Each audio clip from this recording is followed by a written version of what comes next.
I really, really appreciate it. Thanks for giving me my feels on the Hallelujah song. I love that one, so that's fantastic. This Sermon on the Mount is one of my favorite sections of the Bible. I love this section. I think it is the most important and impactful section of the Bible that is there. A lot of people would probably tell you, hey, 10 Commandments, right? There's a lot of stuff about 10 Commandments. Put that up in school, do that. Put up the Sermon on the Mount. Like, this is the one that really is at the heart of like Jesus and who Jesus is and the essence and what he wants for us individually and as a community. It's a challenging section of the Bible. And Jesus is not trying to smooth things over, make it easier to digest. It's going to be harder for us at times. And the thing with Matthew, when he writes his gospel, he's making it very clear that Jesus is the interpreter of the law. There's nobody else. It's not going to be Paul one day. It's not Moses. It's not the prophets. It's not the religious leaders. It is Jesus. Jesus is the authoritative interpreter of the law. So what kind of Jesus says is what it is. All right, we have these laws of Leviticus and Deuteronomy, and Paul tells us a lot in his letters, and those are important. No doubt those are important.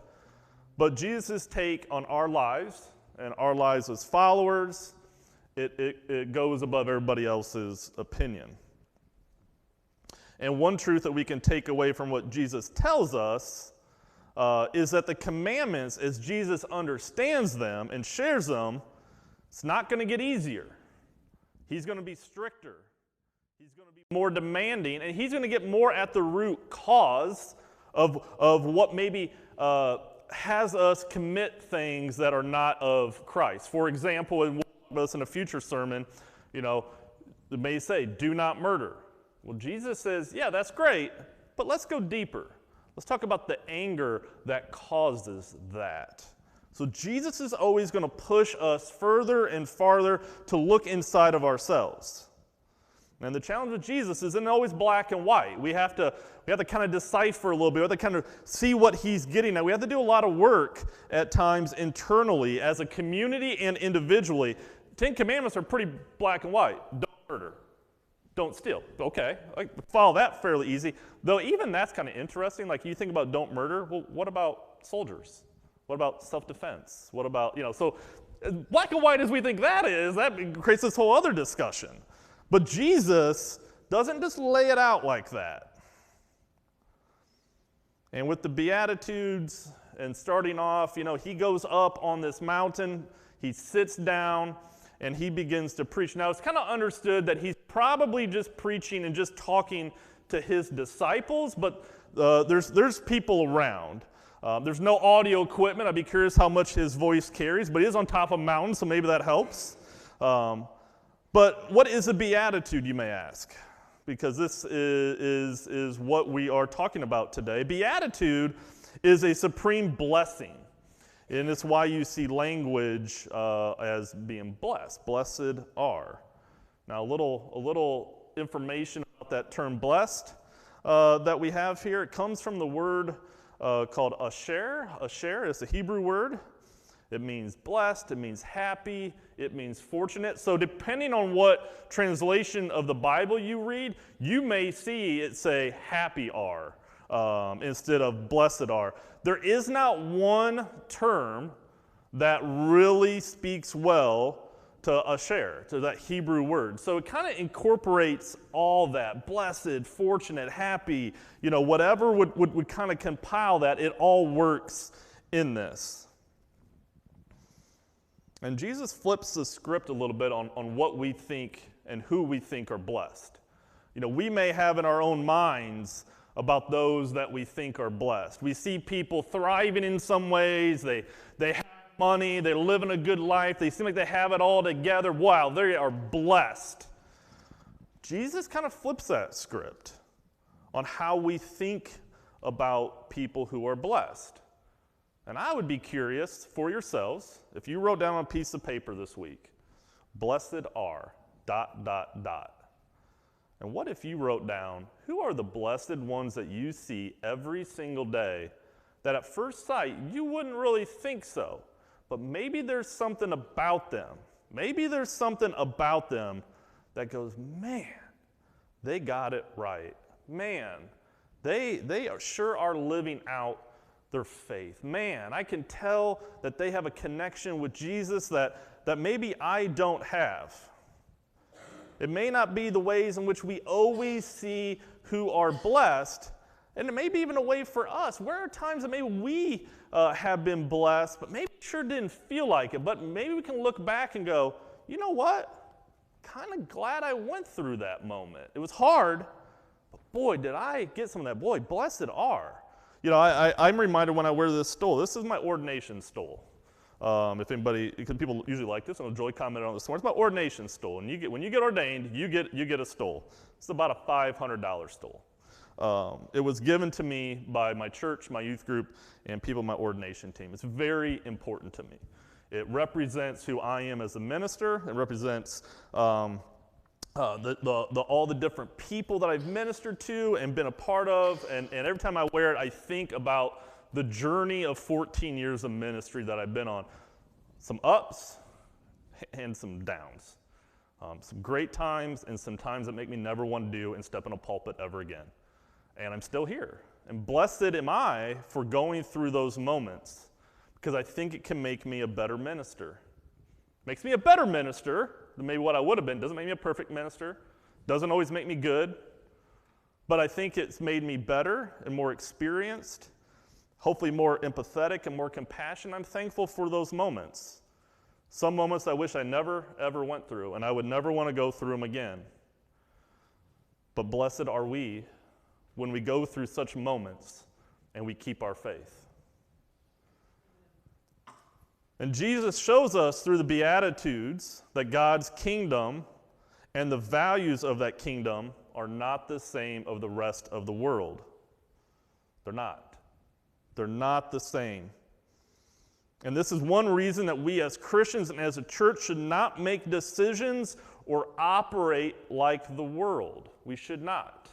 That's a hard thing to do because we live in the world. And sometimes we do make decisions that are still in the world, but we have to really fight that sometimes and make decisions of our faith. What is closely following Christ? What is the desire that God and Jesus want for us as a church?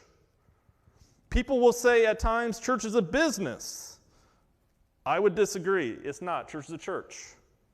Government is government. Business is business. Government should not act like business. I worked in government finance for 5 years.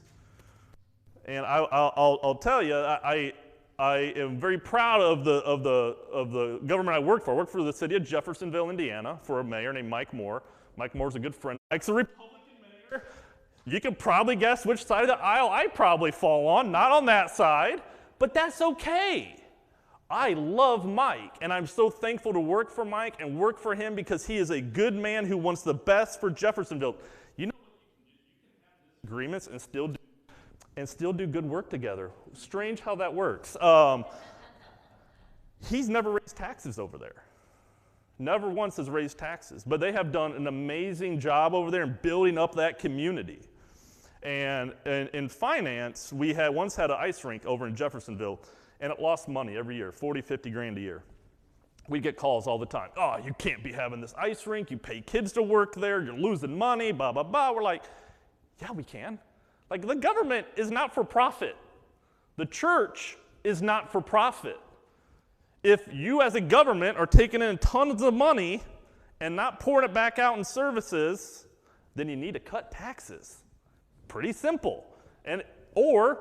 Right, you keep pouring money back out for services and goods. Same thing in church. We take money in. We want to have some rainy day funds, right, Rob? We got to make sure we're not, too scared. But it's got to go back out into ministries, into service of the broader world.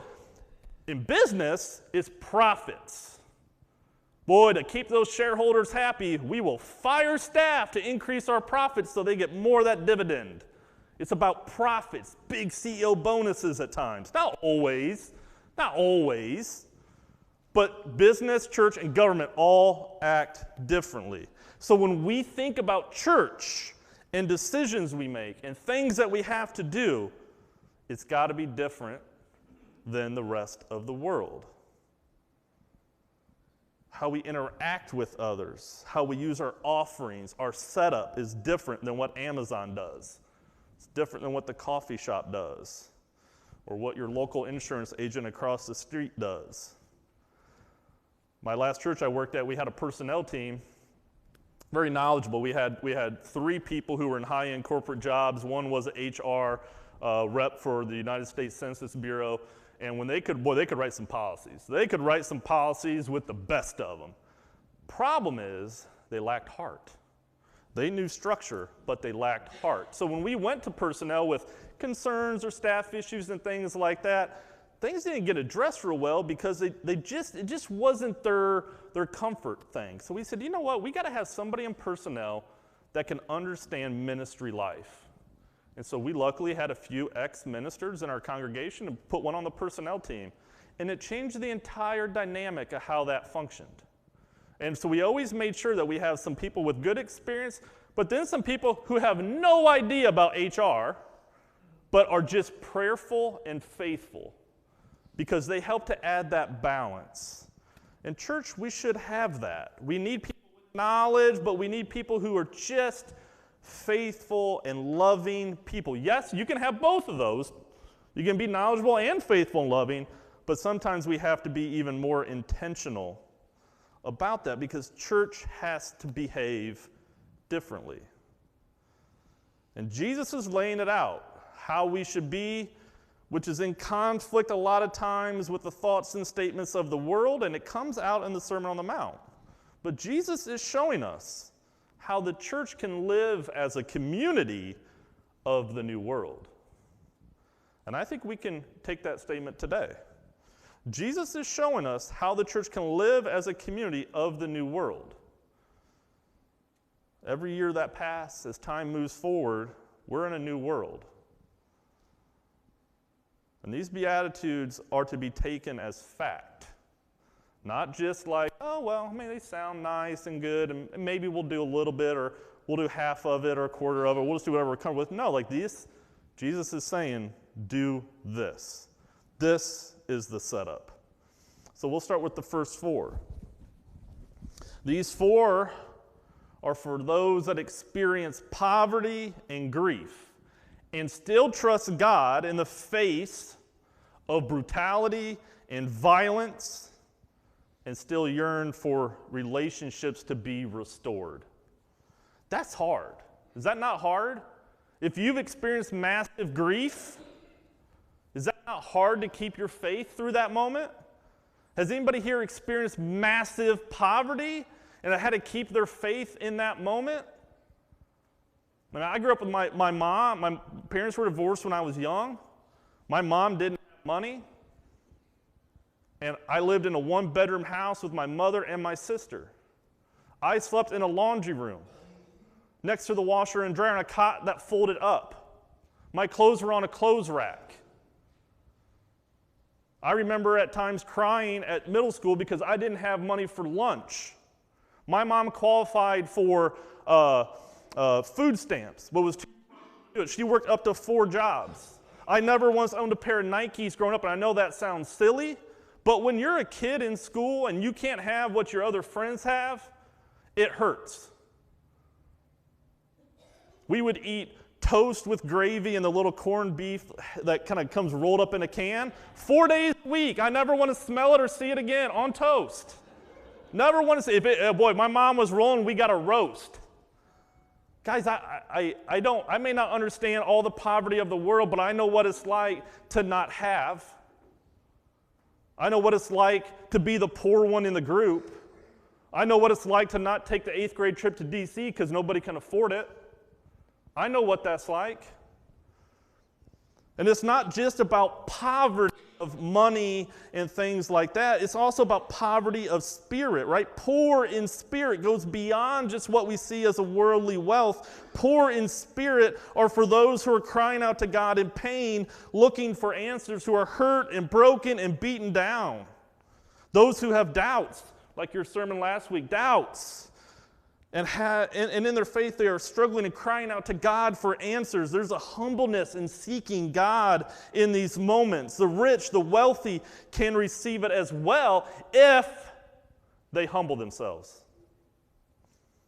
But too many times we think we deserve our blessings and our riches. Sometimes it is simple as we were simply just born and raised in the right house, in the right place, at the right time, with the right family, in the right area of the world. I mean, what if you were born in China, Africa, Russia? We just happen to get born with who we got born to.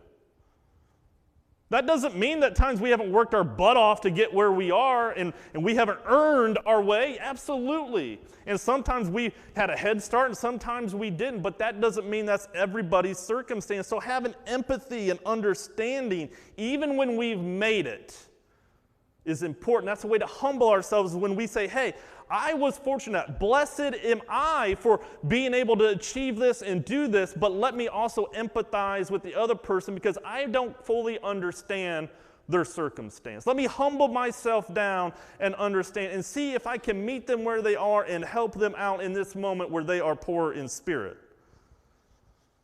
Because blessed are those who mourn. Right? We hold in our emotions and feelings. When we do that, we miss the opportunity to be loved and cared for by others. Men, we've been told that our whole lives.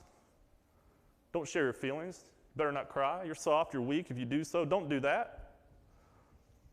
It's the way my dad was raised. It's the way he was raised by his dad. I make no bones about it. My dad was not a great father. He's no longer alive. And I don't refer to my dad's dad as my grandpa. There's a reason why I do that. I was not raised by men who were emotional and vulnerable and loving and caring. It wasn't until I got cancer that my dad finally told me on the phone once, I love you, son. I know what that feels like to fight for love of a parent, for love of a community, and never receive it. It is my mission in life to make sure nobody feels that way. When I did youth ministry, I found out there were so many parents that didn't show up to their kids' events. I had a dad one time say, I'm not going to go to my kid's volleyball game because that's $10. I don't want to pay $10 to sit there. Now, this is a guy who makes 6 figures a year. So I show up to the games because I know what it's like to not have parents show up to my games. My dad never went to my activities. And I was never going to let a kid have that again. To be saddened, to feel unsupported. Because blessed are they when they mourn and they're sad, because you know what? I get an opportunity now to show up and be a part of your life. And I am blessed to have that opportunity, aren't we? And they are blessed to receive it from us. It's a moment we can do. Be vulnerable. Let people come and comfort you when you need it. In those moments where I've been mourning, where I've experienced loss, people have shown up for me. Have people shown up for you? I bet they have, right? And you've shown up for others. And that's what we keep doing. Because blessed are those who mourn, because we get the comfort and love of others. And it goes just beyond our own mourning and loss. It also goes to the mourning and grieving of a community and the sins of a community that's being committed. When our heart is broken over a community being fractured and hurt, and we're scared and we're anxious, blessed are us when we find a way to come together in that moment and live into the calling of loving each other, because those moments can bring about that if we choose to go to that direction. The meek, the people who do not take advantage of others by their position. This can be a position of authority that we own. It could be a position of power. And too many times in our world and in our churches, people use their power, their voice, their money to dictate the way. And too many times our own anxieties and fears allow it to happen. Would you consider yourself meek? Who is an example of meekness in your life? Who takes their power, their status, and their power and brings it down to a level to help and to not to gain? Does our church community exhibit meekness Or are we in conflict with that? And if we are, what do we do about that? And righteousness to the Matthean community has to do with actively doing the will of God. I think of the Lord's Prayer in this moment. Our kingdom come, God's will be done on earth as it is in heaven. God's will be done on earth as it is in heaven. What does that look like? What does God's will on earth as it is in heaven look like? Is there Jesus in what we do? In how we love and care for one another? Is there a lack of justice? And where there is a lack of justice, there is unrighteousness. Where there is unrighteousness, God is absent. God, my understanding, is not on the side of injustice. Jesus is seeking justice for all. And we do not do God's will when we follow Jesus closely and we don't fight for justice. We follow Jesus closely when we fight like mad to be righteous, to do God's will, no matter how hard or challenging it may be to us. Where do we lack in living up to this individually and as a community? Because we do all the time, and we have to own that. And why do we? And I think if we can answer that, why do we fall short in those moments? If we can answer that and take the first step in moving forward, we can begin to live into God's will for us. These next four describe practices that conform to the reality of God's presence and power, mercy, purity in heart, peacemaking, and persecution, all for the sake of justice. Blessed are the merciful. Jewish scholars understand mercy and justice as the two primary aspects of God. That's why you're hearing me talk about justice. That and mercy, according to Jewish scholars, are the two primary aspects of God. And Matthew is referring to concrete acts of mercy. Concrete acts of mercy. Because blessed are you when you are given the opportunity to be merciful and you take it. It is not weak to be merciful. The world tells us to bring the hammer down, to get rid of, to be authoritative. Jesus says to give mercy. What do we do when we are hit on the cheek? What are we supposed to do? Turn it. I don't want to. That's what we're supposed to do, though, aren't we, Laura? It's what we're supposed to do, Laura, right? Yes. It's hard. It is hard. I get it. It's hard.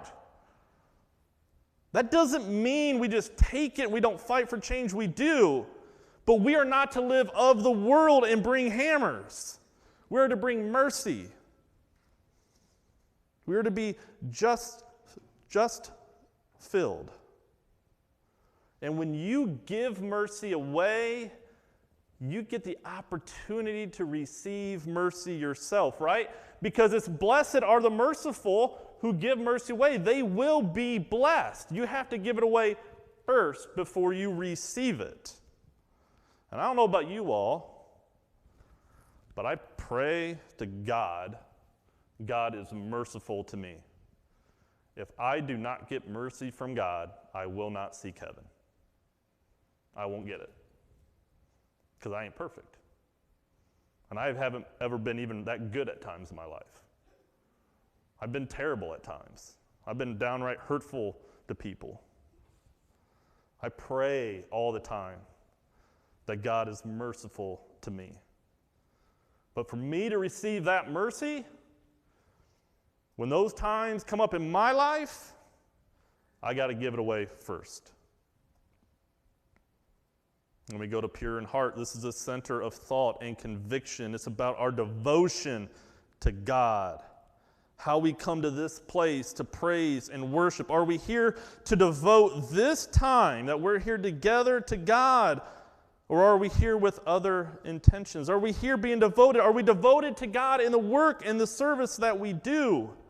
to people? Or is it about self-serving and gratification to us? I think one of the best things I love about the food pantry and what I see from Esther and Patty and all the people there that help is they truly are about serving other people. It's not about necessarily what they get from it. The whole structure is based on meeting people and giving them what they need to the best of our ability. Mark, giving people a little bit of faith the other day. Want to give them a little prayer practice. You're just thinking about other people. Yeah, we had to spend some money on ink. That's okay to print it out. But offering prayers for people when they come through. It's not just about food, but it's about helping them in their faith and life. I've seen Esther and Patty journey with people each and every day to get them out of circumstances they're in, to help them in all sorts of ways. Why? Because they're devoted to the service and love of others. That is a way that they show up for God. Or are we here for other reasons? You know, I had a person in my last church who loved to mark the bulletin with errors. We'd get that right after service on Sunday, red marks. I made a mistake on the bulletin. I duplicated your hymn number. My bad. So you can red ink that. But we'd get that. Like, that's what they were here to do. We get people that love to criticize for you all missing a note. I don't know, you know. I won't, because I can't sing worth a darn. Do we miss a note? We miss a chord? I couldn't tell you if you missed something or not. I don't know music that well. But are we here solely to praise and to worship? To just embrace the talent that people have? To spend a few hours each week to see our brothers and sisters in Christ and offer a good word, a loving embrace to somebody? Or at worst, do we damage people's faith because we are here for other reasons, reasons that are not devoted to God? Which one resembles pure in heart? Which one resembles devotion? Because as Jesus tells us, blessed are the peacemakers. Blessed are the ones that are wounded for standing up for marginalized individuals, for those on the side of injustice. Are we doing the work to bring shalom? Are we bringing reconciliation to individuals, to families, to our communities? Or are we part of chaos and disruption and gossip and slander that brings destruction to communities and individuals and turn people away from ever being a part of God's church? And worse, do we damage people's faith where they turn from God? That's the worst. When what we do turns people away. Blessed are the peacemakers. And people are persecuted all the time for the things they believe in. And I think the one question we need to ask is, what are we doing, and are we doing it on the side of Jesus? Hate deserves to be canceled. Love should be uplifted. If your support of a community gets you in trouble, yet you are on the side of Jesus, rest easy that you've done the right thing. You are blessed. You are favored. The disciples are going to be punished and killed for being on the side of Jesus. And sometimes we will be wounded too, and it's unfair. But your reward is in heaven. Rest easy knowing you are doing what Jesus has commanded of us. Folks, Jesus gives us a roadmap for being a community that reflects who He is and what God wants for us. Do we follow it, even when it seems impossible? Trust in God. We follow a God of resurrection. And sometimes what feels like an ending, what maybe feels like destruction and chaos, is actually an opportunity to follow God closer, to show that we trust God, and to allow resurrection to happen. Blessed are